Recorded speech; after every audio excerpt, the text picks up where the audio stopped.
Smart ang dishwashing paste. May double tanggaling formula. Tanggal ang sebo. Tanggal ang bakterya. Pahit para walang bahid, linis fantastic sa metal at plastic na barakuta. Tanggaling-galing mo, Smart Dishwashing Paste. ACS. Magandang umaga, Pilipinas! Sa mga nakakalimot, 18 na tayo ng Pebrero 2026. Ngayon po ay Miyerkules. Kasama na natin si Alzar Aurelio mula sa Pag-asa. Good morning, Alzar. Good morning po sa inyo. Agad din po sa lahat ng taga-subaybay. Inaasahan pa rin maulan panahon sa bansa dahil sa North Amihan at Easterlies. Makakaranas ng maulap na kalangitan na may mga kalat-kalat na pag-ulan at kasamang thunderstorms sa Davao Region at Caraga. Asahan din na maulap na paporin na may kasamang pag-ulan. Kadalasan may hina hanggang sa tamtamang pag-ulan sa Cagayan, Isabela, Aurora, Quezon at ganun din sa Camarines Norte. Samantala sa lalabing bahagi ng ating bansa ay magiging maganda at maliwalas ang panahon maliban sa mga isolated na mga pag-ulan. Wala tayong galiwanin ngayong araw pero paalala, mag-ingat pa rin ating mga babae na papalaot sa ating mga karagatan dahil sa katamtaman hanggang sa maalon ang ating mga karagatan, lalo-lalo na sa Luzon at sa Visayas. Wala man tayo na monitor na LPA o bagyo sa loob at ganun din sa labas ng ating Philippine Area of Responsibility. Yan ating update mula sa Pag-asa. Ako po si Alzar D. Aurelio. Maraming salamat, Alzar Aurelio mula po sa Pag-asa. Maganda ang panahon, ha? Relax muna tayo, ha? Tama-tama dahil magandang panahon, sana magtuloy-tuloy ho ito hanggang sa Sabado. Dadalo si Senate President Pro Tempore Ping Lacson sa Philippine Military Academy Homecoming 2026 bilang guest of honor at speaker. Ang naturang pagtitipon ay may temang Fostering Unity and Excellence, Strengthening Bonds and Advancing Tradition. Gaganapin ito sa Sabado, February 21, alas 8:30 ng umaga. Yan po sa PMA Grounds. Bahagi ng programa ang Alumni Parade, paggagawad ng Lifetime Achievement at Cavalier Awardees, gayon din ang outtaking ng incoming members ng PMA Alumni Association Incorporated. Magiging sentro rin ng programa ang pagbibigay mensahe ni Senator Ping Lacson sa harap ng mga alumni ng PMA. Ayan, ha? Asa na yung maganda yung maganda yung RHTV, maganda. Yan. Bakit nung parinig natin? Lagyan natin ng audio. Alang audio.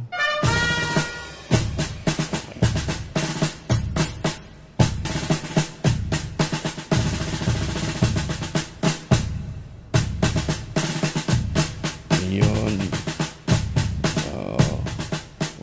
Mga miyembro ng Class 80 yung nandun sa may bandang likod. Ayan na. Hindi nyo lang masyado makita. Malayo masyado eh. Malayo na kasi. Sino mga nandun? Anyway, tama-tama. Patingin muna natin ang happy birthday. Yung mga poging miyembro po ng PMA Class 80, sina Boss Willie Campos at Boss Edwin Alesna, nagdiriwang sila ng kanilang birthday ngayon. Magandang umaga, Pilipinas! Ito, batiin na rin natin ang happy birthday si Boss Nick Gabonada. Boss Nick, happy birthday, ha? Ayan, boss namin natin sa kabilang network. Ngayon, nandun pa rin. Sa isang network naman, Boss Nick, happy birthday. Hindi nagkakaedad si Boss Nick, eh.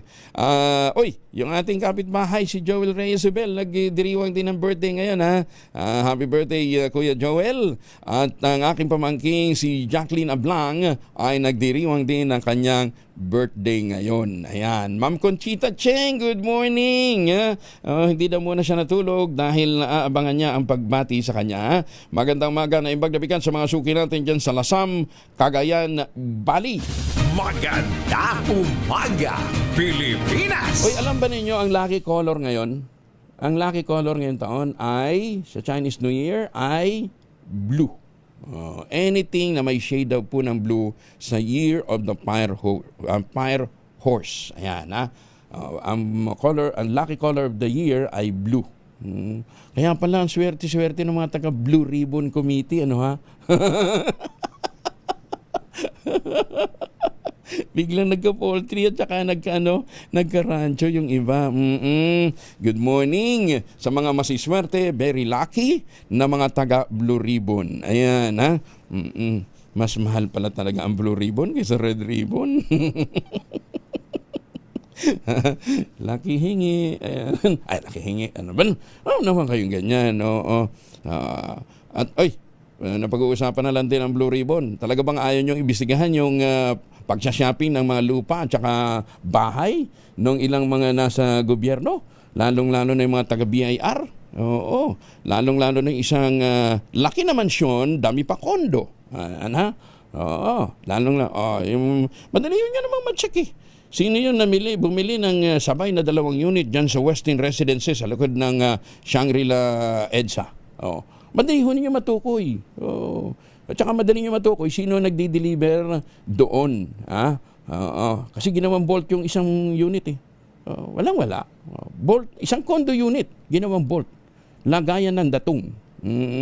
Kaya yung rancho niya, nailipat doon sa madali nyo matukoy. Lang yan? Certificate Authorizing Registration. Doon yung makikita. Nakapangalan pala sa kanya. Sino din itong may-ari ng bagong mansyon dyan sa Green Meadows? Dyan din po sa Antipolo, sa Cainta. Ayan, bukas tukuyin natin yung mga yung mga may-ari niyan dahil meron din ho tayong hawak ng mga car.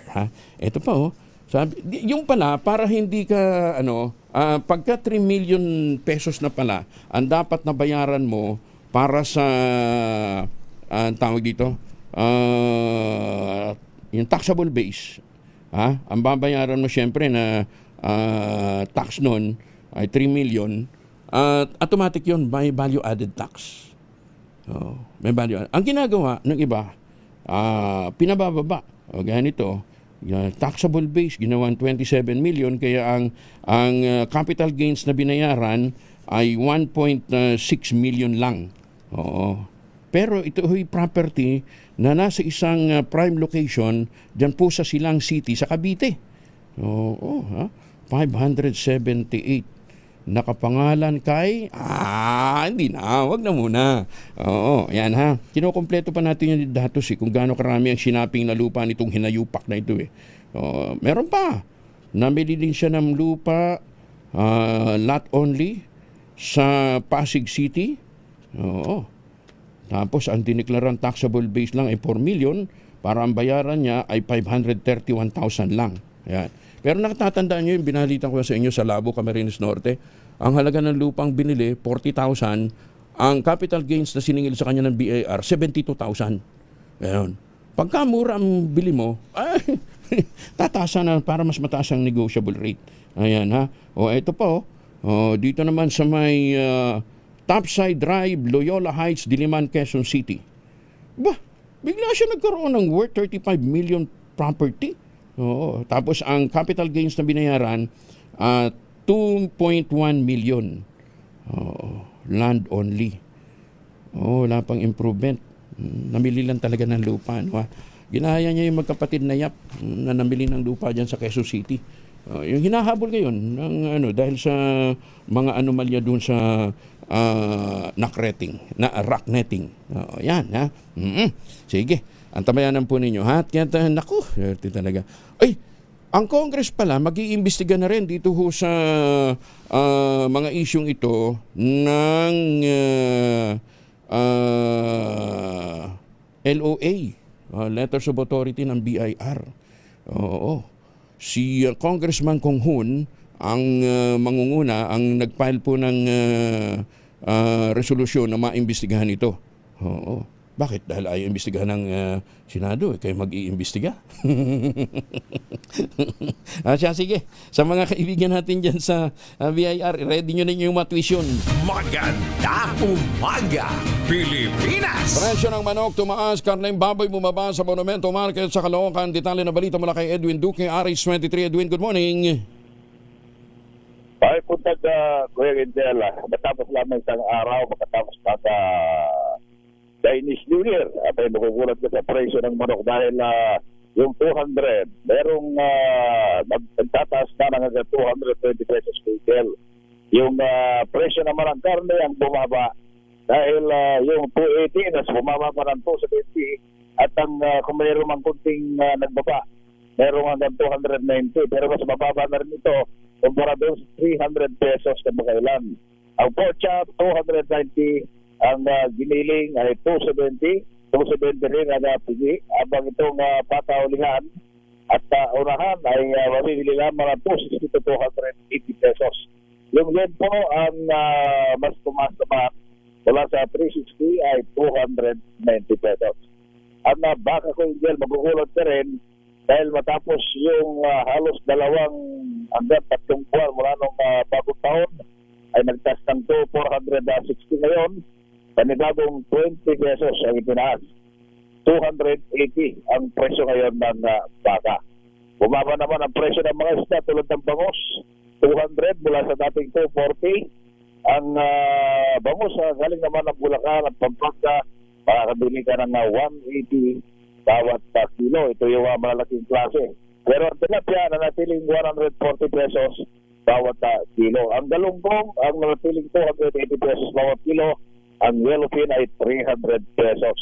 Wala naman pagkalang ng presyo at bumaba pa yung presyo ng mga isda abang ang presyo ng gulay nanatiling 160 pa rin itong ampalaya. Ang kalabasa 60 pesos. Kamatis 60 hanggang 80 pesos bawat kilo. Labanos 80 ang talong 60 hanggang 100 pesos. Ang luya ay 140 pesos pa rin. Yung imported, medyo mura-mura. Itong imported na luya ay 80 pesos sa labo bawat kilo. Ang bawang 100, ang sayote 60 pesos pa rin bawat kilo. Repolyo 80 pesos, ang karon 60 pesos. Yung siling na muyo, natiling at 200 pesos. Ang siling panigang ay mababa na rin gel dahil nasa 60 hanggang 80 pesos bawat kilo. At yung makopa ay natiling 250 pesos. Wala naman pagkalaw sa ibang presyo para magulay, ganoon din ang prutas. At ang bigas ay may mga ilang nagtaas ng 2 piso.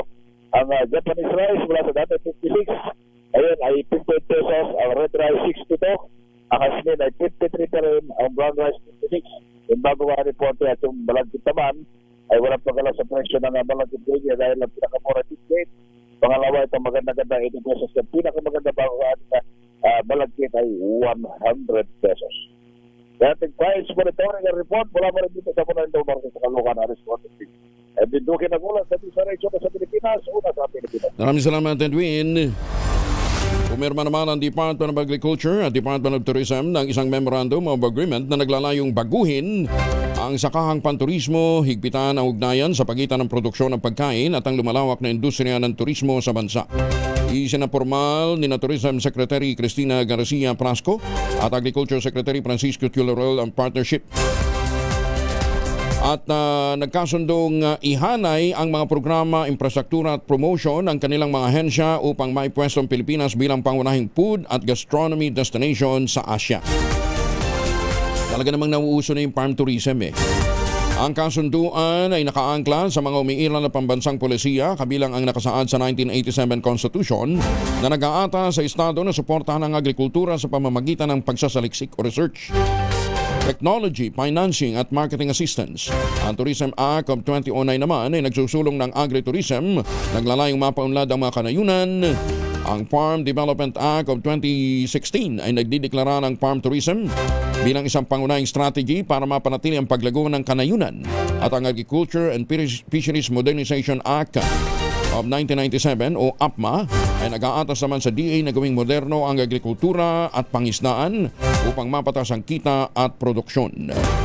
Sa ilalim ng kasunduan, ang mga ahensya ay makikipag-ugnayan sa lumalawak na farm tourism destinations. I-promote ang pagkaing Pilipino at isali ang mga prioridad sa agrikultura sa mga pagpaplano ng turismo. Isa sa mga tampok na ihahanay ang Farm to Market Road Project sa turismo sa ilalim ng Tourism Road Infrastructure Program upang mapahusay ang akses sa mga taniman at maging pasyalan at mga destinasyon upang o habang pinalalakas ang logistics at ang mga producers. Maganda umaga, Pilipinas! 5:18 ang oras sa buong kapuluan.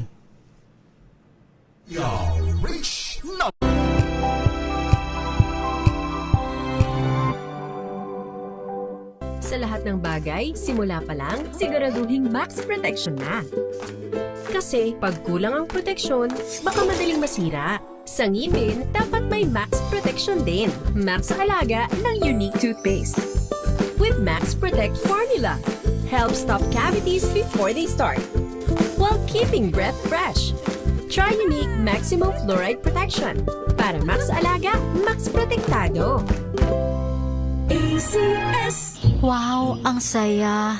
Isang barangay na labada, puro mancha pa. Goodbye, pahinga. Mommy, isang laba lang yan sa Pride Bar Blue. May powerful stain-away enzymes na malupit sa dungit mancha. At di masakit sa kamay. Isang laba lang yan. Hello, pahinga. Hello, Pride Bar Blue. ACS.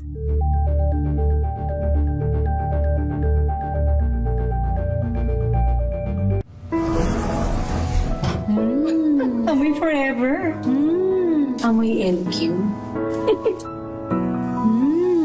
Amoy New Cala Berry Blooms.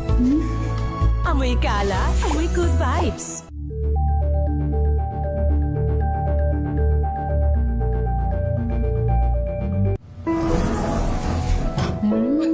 Amoy forever. Amoy LQ. Amoy New Cala Berry Blooms. Amoy Cala, amoy good vibes. Tinesting. Sinuri. Siniyasan. Ang resulta? Super effective ang Shield sa pagpatay ng bakterya at virus. Shield Antibacterial Soap. Believe ang mga eksperto sa Philippine Nurses Association.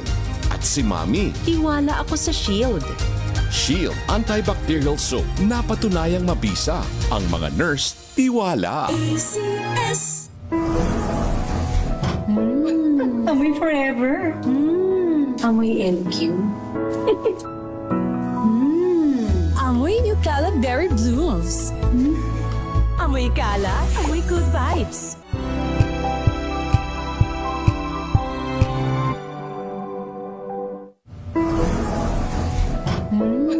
Amoy forever. Amoy LQ. Amoy New Cala Berry Blooms.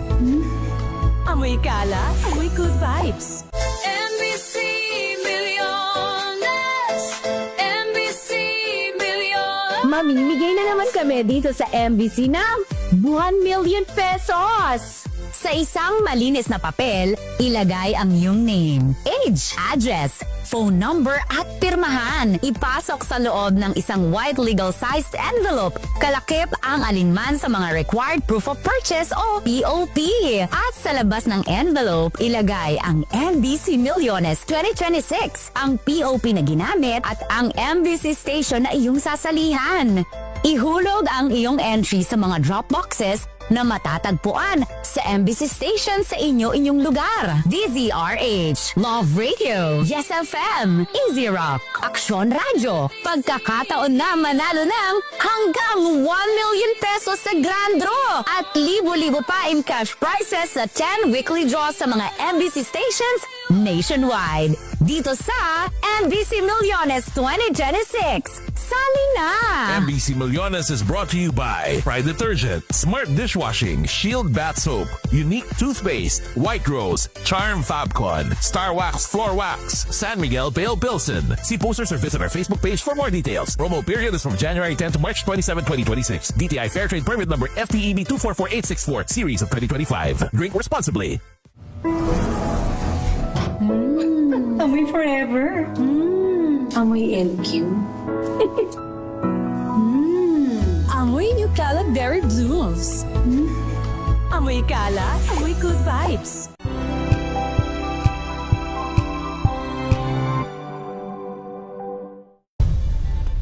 Nagsimula sa pangarap hanggang sa maabot ang tagumpay. Iba't ibang kwento, iba't ibang mukha ng atletang Pilipino. Mas pinatindi, mas pinalakas, at mas pinaaksyon sa Match Point tuwing Sabado, 12:30 ng tanghali sa DZRH TV. Maga Pilipinas. 23 na makalipas ang alas 5 ng umaga, Malacanang kumpiyansa sa pagtutulungan ng gobyerno at ng pribadong sektor para makalikha ng mas maraming trabaho at pamumuhunan. Detalye ng balita mula kay Let Narciso, RH14. Let, good morning! Binigyang diin ng Malacanang na palaging bukas ang administrasyon ni Pangulong Ferdinand Marcos Jr. sa pakikipagtalakayan sa pribadong sektor. Sinabi ito na Executive Secretary Ralph Recto nang pangunahan ang panunumpa ng mga bagong opisyal at Board of Director ng Philippine Chamber of Commerce and Industry. Ayon kay Recto, dati na niyang nakatrabaho ang PCCI noong panahon ng kanyang pamumuno sa Department of Finance. Kumpiyansa ang Executive Secretary na sa ilalim ng bago nitong liderato ay lalalim pa ang pagtutulungan ng gobyerno at pribadong sektor tungo sa pagsulong ng mga prioridad na programa. Kabilang dito ang pagsugpo ng red tape para sa mas mabilis na mga transaksyon at maayos na serbisyo ng gobyerno. Positibo rin ang palasyo sa paglikha ng mas maraming trabaho at pamumuhunan na mag-aangat sa pamumuhay ng mga Pilipino. Ito si Let Narciso para sa DZRH. Una sa Pilipinas, una sa Pilipino. Maraming salamat, Let. Nilinaw naman ang Technical Working Group ng Independent Commission for Infrastructure na hindi tinuturing na person of interest kaugnay ng flood control scandal ang mga negosyanteng nasa likod ng negosyong Siomai King. Paglilinaw ni TWG Chairman Undersecretary Aboy Paraiso, hindi kasama sa kasalukuyang investigasyon ng ICI si Jonathan Payawalso at ang kanyang business partner na si Carlito Makadangdang. Ayon kay Paraiso, hindi kabilang ang mga financial holdings o ari-arian ng dalawang negosyante sa mahigit 140 individuals na sumasailalim sa masusing pagsusuri ng komisyon. Kasunod dito ng lumabas na ulat na nagsasabing may mga freeze order na inilabas laban sa maraming bank accounts at mga properties na naiuugnay kina So at Makadangdang. Paglilinaw din ng ICI, bagamat wala sila sa listahan ngayon, maaari pa rin ipatawag ang dalawa kapag natapos na ang kabuuan ng investigasyon. Una nang itinanggi ng dalawa ang anumang pagkakasangkot sa manumalyang flood control project sa bansa at tiniyak ang kanilang kahandaan na sumagot sa anumang akusasyon sa pamamagitan ng tamang proseso ng batas. Nako, may nakuryente na naman.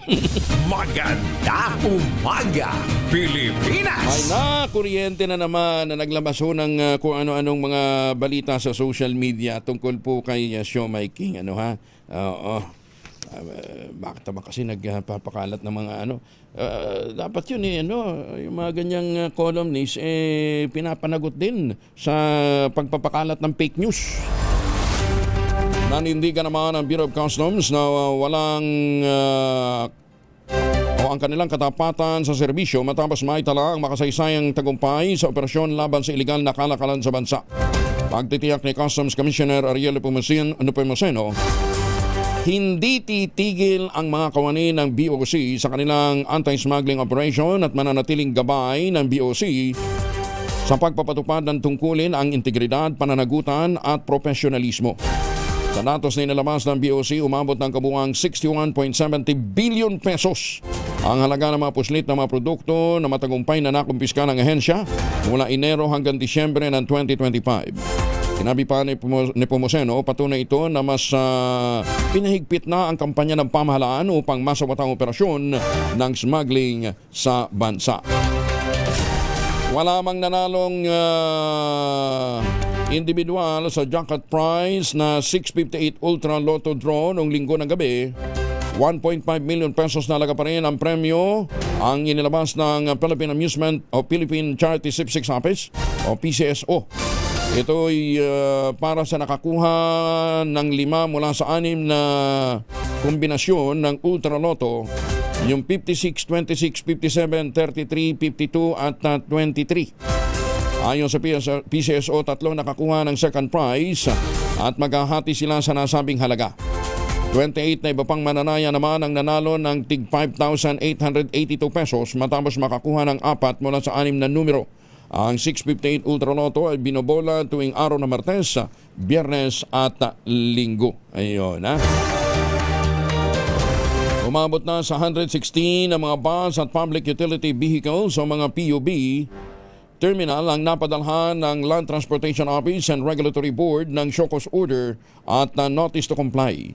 Kaugnay ito ng kanilang paglabag at hindi pagbibigay ng komportable at maayos na serbisyo para sa mga commuter, lalong-lalo na sa mga senior citizen at mga may kapansanan.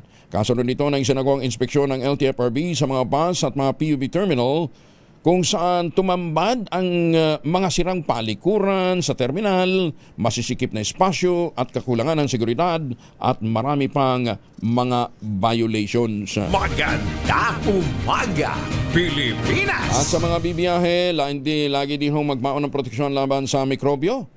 Lalong-lalo na doon sa mga may mga maruming palikuran. Magmaon ho kayo ng family alcohol. May dalawang formulation ng family alcohol na pwede natin papilian. Yung family 70% isopropyl alcohol, especially prepared for clinics, hospital, pharmacies, laboratories, pero okay na okay din po sa mga households. Very effective yan sa disinfection at sterilization. Ganyan na bagsik ng family 70% isopropyl alcohol, maghapon man natin gamitin, no problem. Hindi po manuno yung ating mga kamay dahil meron po itong moisturizer. Yun namang mabangong family rubbing compound improve cologne. Ayun po yung mabangong isopropyl alcohol na ginagamit po ng mga masahista, mga barbero, mga doktor, mga nurse, mga kabadrona for sponge bathing and other cleansing purposes. Family rubbing alcohol para hindi sa reachable na sa mahabang panahon, mabibili sa namang butika at convenience stores nationwide. Family rubbing alcohol hindi lang pampamilya, pang sports pa. Magandang umaga, Pilipinas! Alas 5:30 ang oras sa buong kapuluan. Ang oras na yan ay hatid sa inyo ng Champion Detergent.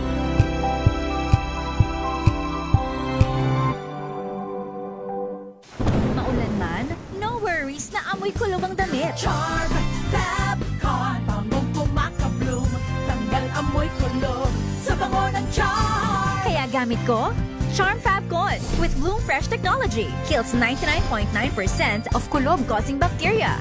May aroma burst pa of thousands of flowers and berries. Ang sampay sa loob, no amoy kulob. Bangong kumakabloom sa Charm. Charm Fabcon.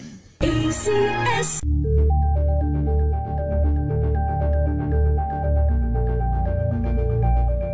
Hello, Washi! Laundry day na naman! Yay! Anong meron? Mancha ng chocolate, putik, may libag pa! Kaya natin yan! With Pride Washing Machine Detergent, may triple stain-away formula. Tanggal ang makapit, madikit, at madupit na dumit mancha. Kaya easy-easy ang labada. Mula noon hanggang ngayon! All you need is pride. All you need is pride. ACS.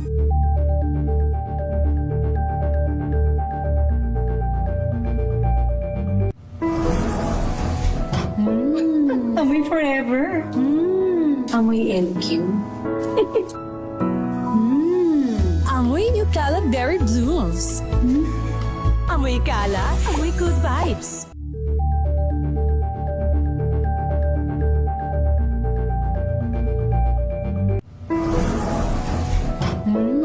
Amoy forever. Amoy LQ. Amoy New Caleb Berry Blooms. Amoy kala, amoy good vibes.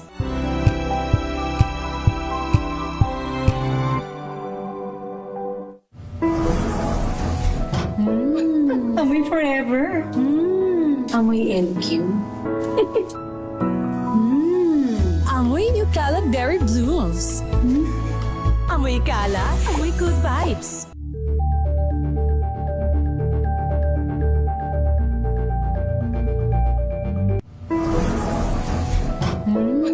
Amoy forever. Amoy LQ. Amoy New Caleb Berry Blooms. Amoy kala, amoy good vibes.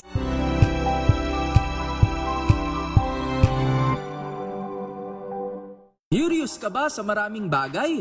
Kami na ang bahala dyan. Aalamin, tutuklasin at bibigyang linaw namin ang mga katanungang bumabagabag sa inyong isipan. Sa programa kung saan ang bawat sagot ay galing lamang sa mga eksperto. Ang Expert's Opinion, tuwing linggo alas 3 ng hapon, dito lang sa DZRH TV.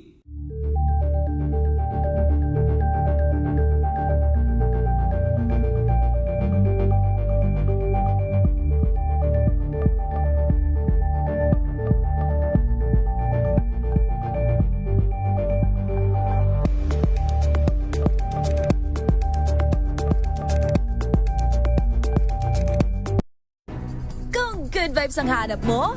Dito ka na sa Sigurado!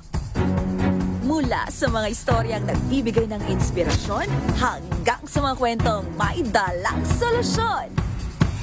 Mga balitang pampagaan, pakiramdam at pampaganda ng araw. Hindi lang ba sa good news, kundi the better news.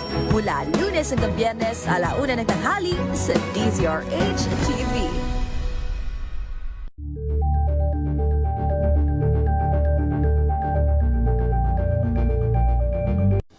Ng naitalang 17 individual na ang kanilang naaresto. Metro Manila Development Authority o MMDA ang No Contact Apprehension Policy o NCAP sa Metro Manila. Sa ang ilang mga dokumento ay peke. Hindi rin legal ang employment na ipinangako sa kanila. Sa mata ng batas, mananagot ang sangkot at may sala. Dahil sa bawat paglabag, may karampatang parusa. Alamin ang mga pananagutan sa likod ng mga bawal. Dito sa Hoy! Bawal Yan! Tuwing Sabado, 11:30 ng umaga. Dito lang sa DZRH TV.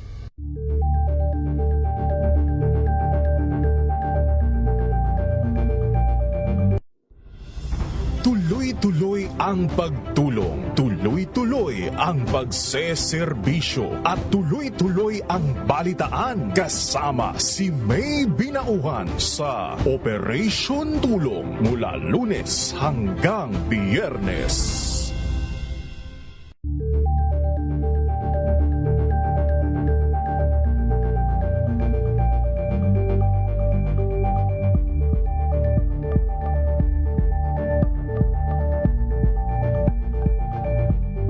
We've got you covered. From the hottest hits, exclusive interviews, kilig to the bones fan meet experience, and hataw performances of your favorite stars. Saturdays, 12 noon, dito lang sa DZRH TV.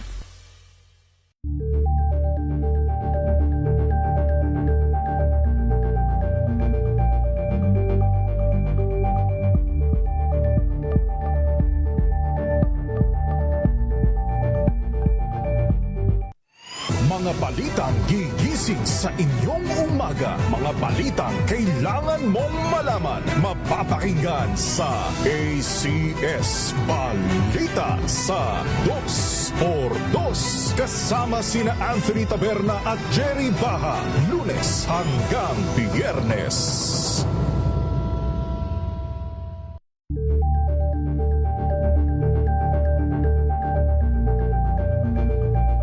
Tambalang Anthony Taberna at Jerry Baha ang gigising sa inyong umaga dahil lalatay ang humahagupit na diskusyon at komentaryo Lunes hanggang Biyernes sa 2x2.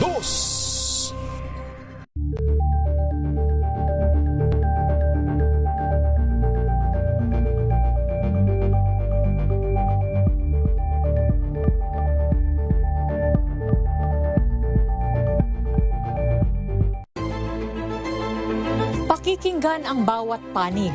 When you fight for justice, think... 37 na makalipas sa alas 5 ng umaga, may buntag sa mga tigpaminaw nato riyan sa Santa Fe, Bantayan, Cebu. Amping kamudra. Samantala, para ho naman sa mga suki nating naghahabol pa ng pang-Valentine's gift, ha? Pwede naman pang regalo ho ninyo sa mga gusto nyong batiin pa ng Konghei Wachay. Nandyan pa rin po ang Tangerine Chocolate. Ang Tangerine Chocolate po ay brand ng mga magniniyog ng mga magsasaka dyan po sa lalawigan ng Quezon. Sa tulong po ni Dr. Helen Tan, yung po mga planting material ng kakao galing Davao, hinakot po yan para maitanim sa ilalim po ng mga nyugan. Kaya ngayon nagpuproduce na ho sila ng dikalidad na kakao beans, pinoprocess para maging Tangerine Chocolate. Available po yan sa 0919-095-5935. Ayan, ulitin natin ha. 0919-095-5935. Pero meron na rin daw po yan sa mga pasalubong center dyan po sa lalawigan ng Quezon. Ang tangerine chocolate po ay 100% gawang lokal but taste and looks global. Tinun po ito ng DTI at ng DOST. Tangerine chocolate 100% gawang atin. Sana naman po, sabi po ni Dr. Helen Tan, ating tangkilikin. May mahigit 10 variants po ang tangerine chocolate ng mga raw material. Galing din po sa ani ng ating mga magsasaka. Magandang umaga sa mga kaibigan natin dyan sa RHTV. Ha? At ang mga raw material nga niyan ay galing sa ani ng mga magsasaka at i-check po ninyo kung ano-ano yung mga variants yan sa tangerinechocolate.ph. Tangerine chocolate 100% gawang lokal but taste and looks global. Tinulungan ito ng DTI at ng DOST.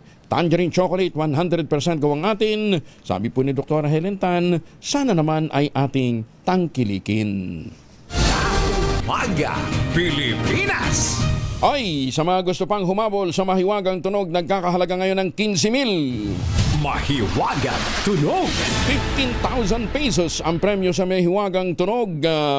May buntag sa mga paminaw nato diyan sa Palo, Leyte. Maupay nga aga.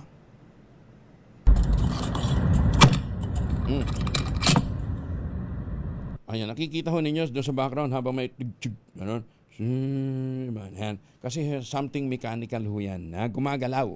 Yung pong isang item na ating pong hinahanap. Ayan, ha. Ang inyong mga sagot, ipapadala po ninyo sa 0919-282-6485. Sundin ang tamang format po ng pagte-text, empty space, name / address / contact number / at ang inyong sagot. Isang beses lamang po maaaring mag-text sa ating text line gamit ang inyong mobile number. Ayan, ha. Sabi ni Tunog Master Mabel Aribe, sabi ko, baka naman hindi pang karaniwan. Hindi, sabi niya, common yan. Dami niyan eh. Oo, meron nga kami niyan sa bahay eh. Social kasi kayo. Ayan. Ayan ha. Hindi, pero ginagamitan nga po ng kandila. Andali ha, tingnan natin ano pa yung ibang mga, ano pa nga ba yung ibang mga clue ni Tunog Master, ano ha? Anyway, para ho doon sa mga sasali online, kinakailangan meron po kayong sharer badge. Ayan ha? Para nang sa gayon mapabilang natin yan ha. Ito. Ito po ay nagmula sa Japan. At unang ginamit para sa tsaa. Tapos yung isang item naman ay ginagamitan nga po ng prinsipyo ng thermodynamics at ito ay nagmula naman sa German culture. Ganun pala yun. Kala ko ordinaryo yun. Yung pala mga introduced materials din ho yan mula sa iba't ibang panig ho ng mundo. Yan, 15,000 ang naghihintay na premyo sa ating mahiwagang tunog. Magandang umaga, Pilipinas! Meron ho tayong babala sa madalas na magpuyat. Yan ha, dun sa mga nagtatrabaho sa mga call center at saka dun sa mga nagpupuyat, kahit hindi nagtatrabaho, inuubos ang oras sa pagne-Netflix. Yan. Nagbabala pong mga eksperto sa kalusugan hinggil sa lumalalang kaso ng chronic sleep deprivation. Isang kondisyon kung saan ang isang individual ay patuloy na nabibigong makakuha ng sapat at dekalidad na tulog. Tama-tama ito dahil ngayon po ay Cancer Awareness Month at meron pong convention yung mga doktor na dalubhasa pagdating po sa cancer. Puntahan po ninyo yung binanggit natin kahapon doon sa interview natin kay Dr. Cathy Te. Ayan, ayon ho sa pag-aaral, hindi lamang simpleng pagkapagod ang dulot nito. Yun daw pong kakulangan ng tulog o yung madalas na pagpupuyat, kundi mga seryosong panganib sa pisikal at mental na aspeto ng tao. Lumalabas sa ilang mga bagong pag-aaral na ang kakulangan sa tulog ay napatunayang nagpapataas ng panganib sa mga malalang sakit gaya ng diabetes, obesity, cardiovascular disease at depression.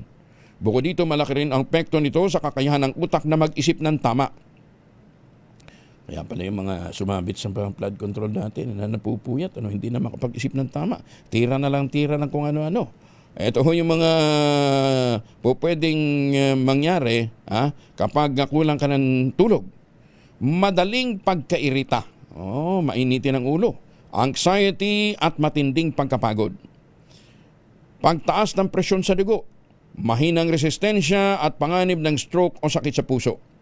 Humihina din daw po ang konsentrasyon, bumabagal ang reaksyon at nagiging malilimutin. Pero yung mga malilimutin sa utang, ibang usapan po yun. Hindi po depression problema nyo dyan. Ha? Ang problema ho niyan kapal ng muka. Ha? Nangutang ka, pagkas ayaw mong bayaran, tapos pagka sinisingil ka, ikaw pang matapang. Kapal ng apog ho yan. Ha?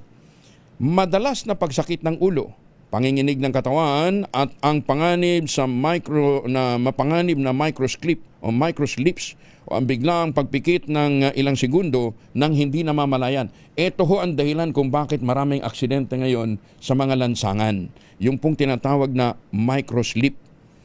Upang malabanan ang kondisyong ito, inirekomenda ang pagbabago ng estilo ng pamumuhay at paghingi ng payo sa mga doktor. Ayon sa mga eksperto, ang pagpapanatili ng consistent na oras ng pagtulog, pag-iwas sa caffeine at alak bago matulog ay makakatulong ng husto para lumalim po ang ating tulog.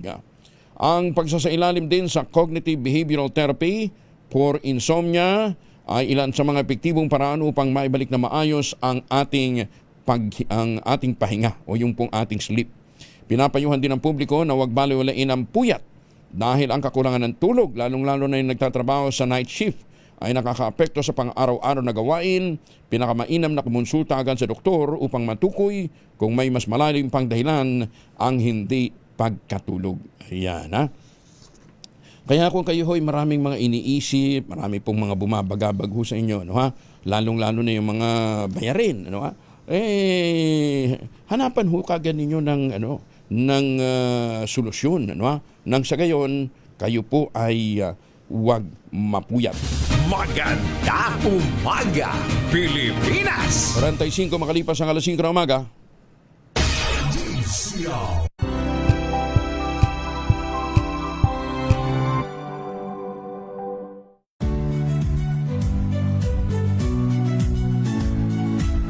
Magandang araw mga kaibigan. Ito po ang inyong balerina ng bayan, si Lisa Makuha Elizalde, na nag-aanyaya sa inyong samahan kami at ang aming mga espesyal na panauhin para sa kalahating oras ng masayang kwentuhan sa aming programang Art to Art, kung saan ang usapang sining at kultura ay para sa lahat. Huwag kaliligtaan tuwing linggo, alas 3:30 ng hapon, dito lamang sa DZRH Radio, DZRH TV, at via online streaming.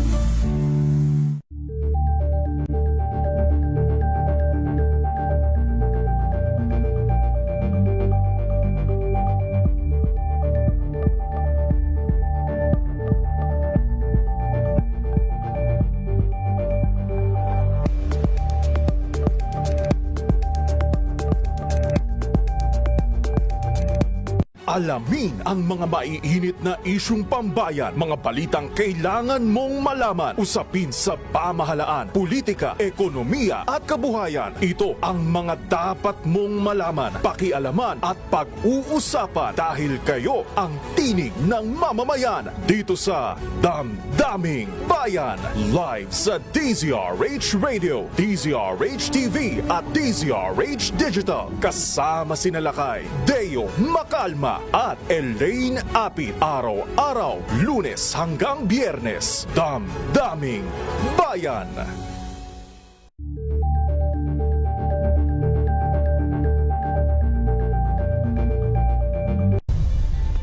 Nagsimula sa pangarap hanggang sa maabot ang tagumpay. Iba't ibang kwento, iba't ibang mukha ng atletang Pilipino. Mas pinatindi, mas pinalakas, at mas pinaaksyon sa Match Point tuwing Sabado, 12:30 ng tanghali sa DZRH TV.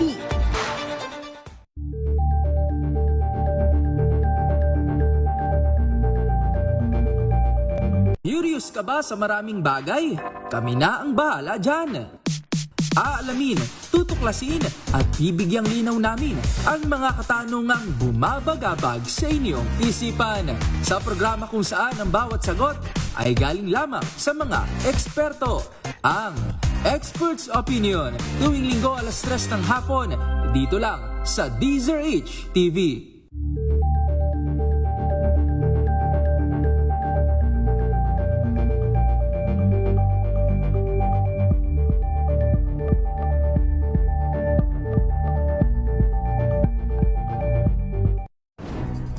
Good vibes ang hanap mo? dito ka na sa sigurado. Mula sa mga istoryang nagbibigay ng inspirasyon hanggang sa mga kwentong may dalang solusyon. Mga balitang pampagaan, pakiramdam at pampaganda ng araw. Hindi lang basta good news, kundi the better news. Mula Lunes hanggang Biyernes, 1:00 ng tanghali sa DZRH TV.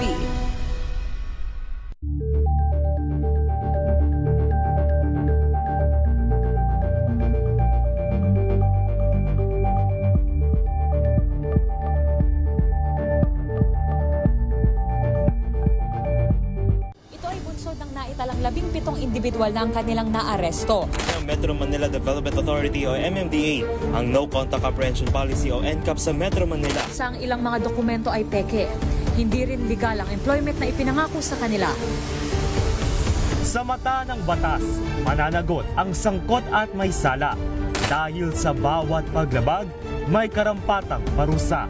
Alamin ang mga pananagutan sa likod ng mga bawal. Dito sa Hoy! Bawal Yan, tuwing Sabado, 11:30 ng umaga. Dito lang sa DZRH TV.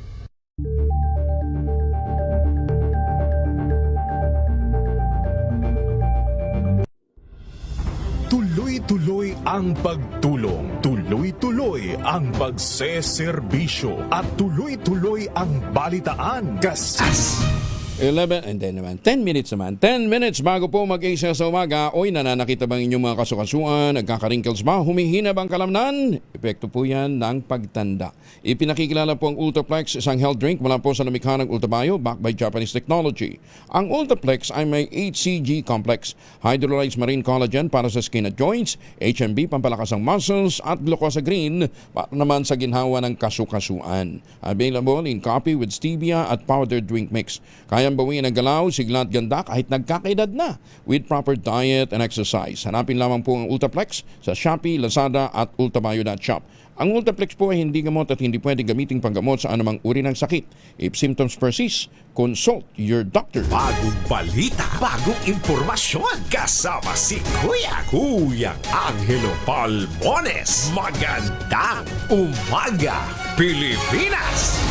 100,000 natangay sa isang insidente ng spoofing scheme gamit ang egov.ph app. Nako! Kaya ang publiko ay binabalaan po. Detalye ng balita mula kay Val Gonzalez sa RH5. Val, good morning. Good morning, Kuya Angel. Nagbabala ang Cybercrime Investigation and Coordinating Center, CICC, sa publiko sa kaso ng spoofing scheme na tumatarget sa mga Pilipinong gumagamit ng egov.ph application o app. Ito ay matapos na mag-viral sa social media insidente kung saan mahigit 100,000 pisong nawala sa isang biktima dahil sa tinatawag na calling modus. Batay sa report na natanggap ng CICC, tinawagan ng biktima ng nagpapanggap na empleyado raw ng gobyerno para umano sa verifikasyon ng kanyang national ID. Sabi ng CICC, inutusan ng biktima na mag-log-in sa isang pekeng interface gamit ang Face ID at biometric dahilan para makuha ng scammer ang mga sensitibong impormasyon nito na nagresulta sa pagkaubos sa laman ng kanyang bank account. Giit ni CICC Undersecretary Renato Aboy Paraiso, hindi kailanman humihingi ng OTP password o biometric ang ahensya ng gobyerno sa pamamagitan lamang ng pagtawag o pagbibigay lamang ng isang link. Dahil dito ay pinayuhan ng ahensyang publiko na huwag sagutin ang mga tawag mula sa hindi kilalang numero, iyaking sa opisyal na app lamang makipagtransaksyon at huwag magsagawa ng biometrics kapag inuutusan lamang ng isang tumatawag. Ako si Val Gonzalez, DZRH, una sa Pilipinas, una sa Pilipino. Maraming salamat, Val. Samantala, Lobina laban kina Michelle D, Rian Ramos at Samantha Banlilio. Target daw ilabas ng NBI sa susunod na linggo. Ba't kaya ang tagal, ha? Detalye ng balita mula kay Giselle Ricaport, RH15. Giselle, good morning. Good morning, Kuya Angel. Target ng National Bureau of Investigation na isyuhan ng subpoena sina Michelle D, Rian Ramos, Samantha Panlilio at iba pang inireklamo ng umano'y pambubugbog at illegal detention ni alias Totoy, ang PA driver ni Ramos. Ayon kay NBI spokesperson Palmer Malyari, patuloy silang kumakalap ng mga ebidensya bago daw ipatawag yung mga inireklamo. Nasa proseso pa rin daw ng validasyon ang credibility ng complainant na si alias Totoy. Sabi ni Imalyari, pinuntahan na kuhanan na rin nila ng pahayag ang misis ni Totoy Cesar na nagsumbong umano kay Diri na hawak ng kanyang asawa ang ampaw na naglalaman ng sensitibong larawan. Nakikipag-ugnayan na rin daw yung NBI sa Napolcom, sabi ni Malyari, para naman sa administrative aspect ng kaso. Matatandaang inakusahan din ni Totoy ng 2 pulis sa Makati City na nambugbog sa kanya sa loob ng police station. Bukod dito, inimbitahan na rin ng NBI, sabi ng spokesperson, ang owner ng condominium ni Nadi at Ramos. Una na silang humiling sa management ng kopya ng mga CCTV footage sa kondo ng magkaibigan kung saan umano tinorture si Totoy sa loob daw yan ng 3 araw. Ito si Giselle Ricofort para sa Radio H sa Pilipinas, una sa Pilipino. Maraming salamat, Giselle. Sa dami ng problema kinakaharap ng Pilipinas, pati pa ganitong ordinaryong krimen, pinag-aaksayan ng oras ng NBI. Hindi naman sindikato na. Ordinaryong police work yan . Diba? Ibigis natin sa pulis. May mekanismo naman na para maimbestigahan yan . Anong ginagawa ng Napolcom? Anong ginagawa ng pulis? Bakit NBI pa kinakailangan pumasok dyan? Tukoy na ng Pangulong Marcos ang 2 kongresistang sangkot umano sa iligal na paggawaan ng mga sigarilyo sa Luzon. Ayon kay Interior and Local Government Secretary John B. Cremulya, ikinagulat din ng Pangulo ang laki ng perang nawawala sa pamahalaan dahil sa presensya ng naturang mga pabrika. Bagamat hindi direktang pinangalanan, sinabi ni Cremulya, ang naturang mga mababatas ay kumakatawan sa mga lalawigan sa ilagang bahagi ng Luzon. Lumapit na mano kay Cremulya ang mga ito at humiling ng pulong. Ngunit sa ngayon ay wala pa naman silang napag-uusapan dahil hindi pa natatapos ang kanilang report patungkol dito. Sinabi pa ng kalihim, ang mga nasabing kongresista ang nagsisilbing protektor. Hindi pa nakontento sa flood control pati sa production ng illegal na sigarilyo Nagsisilbing protektor ng mga nadiskubring illegal na paggawaan ng sigarilyo. Ang lumalabas sa kanila ang logistics at saka ang protection racket. Sila may hawak sa mga kung sino man mag-i-inspect sa kanila. Siyempre, sa team ko, wala namang pwedeng bayaran dyan. Wala kaming pakialam. Diba? Pinapasok talaga namin lahat. Sana naman mapangalanan ho talaga ito Hindi biro ho yung sindikatong kinasasangkutan kung sino man nasa likod talagang involved dito yung 2 kongresista. Pero sabi ko nga, siguro bukod dyan, dapat masilip din talaga ng mga kinukulang ahensya kung ayaw imbestigahan ho ng mga mambabatas natin yung pong milagro sa value-added tax na sinisingil sa mga nare-rehistrong mga properties. Pwede nyo naman i-review madali namang i-recover ho. Public document naman ho yung certificate authorizing registration. Magandang umaga, Pilipinas! Nabigo ang maturidad na mahanap ang negosyanteng si Atong Ang na patuloy na nagtatago matapos ang ikinasang 10 raid para ito daw ay mahanap. Sinabi ng Interior and Local Government Secretary John B. Cremulya, bagamat may ulat na posibleng umalis na ng bansa si Atong, naniniwala ang mga otoridad na nasa Pilipinas pa rin ang pugante. Una nang itinanggi ng gobyerno ng Cambodia na nasa kanilang bansang pinaghahanap na si Atong Ang at itinaas na rin sa 20 million pesos ang pabuya para sa impormasyon sa sino mang makapagtuturo sa kinaroroonan nito. Si Ang ay naharap sa kasong kidnapping with homicide at kidnapping and serious illegal detention kaugnay ng kaso ng mga nawawalang sabungero. Ayun. Hindi daw talaga nila matonton. Sabi nga ni Jocelyn Palabrica, sa laki ng kanilang confidential at intelligence fund, bakit hindi matuntun kung saan talaga naroroon si Atong Ang? Isinusulong ng Transport Group na Pasang Mazda ang pisong provisional fare hike sa gitna ng sunod-sunod na pagtaas ng presyo ng petrolyo.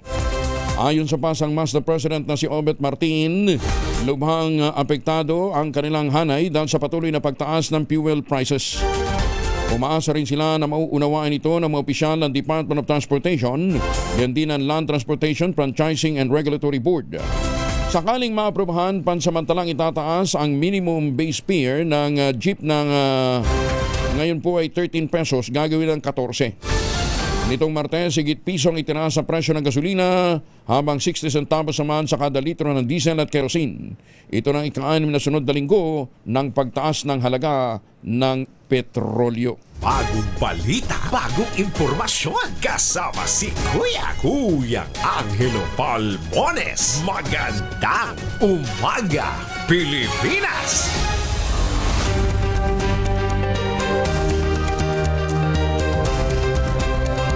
Paano po? Paalam na ho tayo. Susunod ng 2x2 at ang ACS Balita. Kuya Angel po, si Angelo Palmones, nagiiwan sa inyo na isang magandang umaga. Maraming salamat sa inyo walang sawang pagsubaybay, pakikinig at pagtitiwala. Muli ang ating pong panawagan na magtanim na kawayan para sa kalikasan at kabuhayan.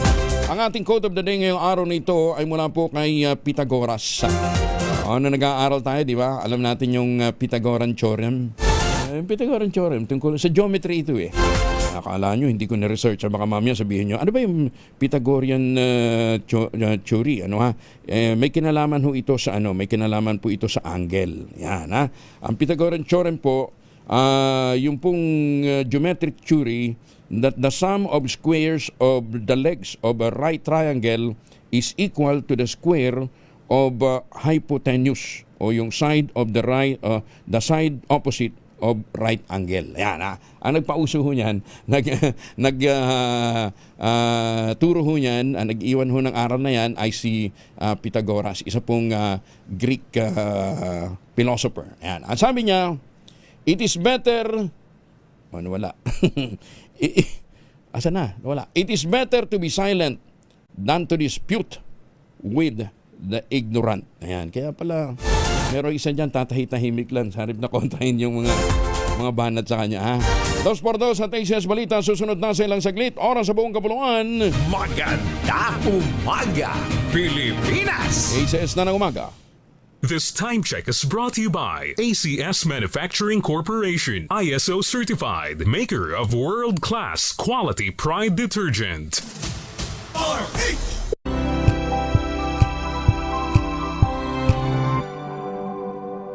Tinesting, sinuri, siniyasan.